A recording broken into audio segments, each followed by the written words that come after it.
Hello everyone, இன்றைக்கி நாம் ஒரு இன்ட்ரெஸ்டிங்கான விஷயம் பார்க்கலாம். எல்லாருக்கும் வீட்டில் மீன் வளர்க்கணுன்னு ஒரு ஆசை இருக்கும். நாங்கள் எங்கள் வீட்டில் எப்படி மீன் வளர்க்குறோம் அப்படின்னா, ஃபிஷ் டேங்க்குக்கு பதிலாக பால் பாக்கெட் போட்டு வைக்கிற டப்பாவில் தான் வளர்க்குறோம். இந்த டப்பாவில் ஒரு 4-5 மீன் எக்ஸ்ட்ராவே போட்டு வளர்க்குற மாதிரி இடம் இருக்குது. இதில் ஆர்ஓ வாட்டர் தான் யூஸ் பண்ணி வளர்க்குறோம்.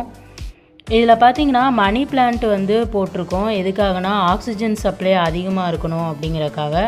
ஃபாக்ஸ்டெயில் பிளான்ட்டும் போட்டிருக்கோம். அந்த மீன்லாம் ஓடி போய் ஒளிஞ்சிக்கிறதுக்கும் அப்புறம் ஒரு நல்ல என்விரான்மெண்ட் இருக்கிறதுக்காக நாங்கள் வளர்க்குறோம். இதுக்கு ஃபுட்டு பார்த்திங்கன்னா முட்டைக்கரு தான் போடுறோம். பாருங்கள், நல்லாவே சாப்பிடுது.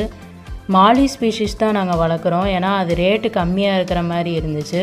ஒரு ஜோடி 25 ரூபா சொன்னாங்க.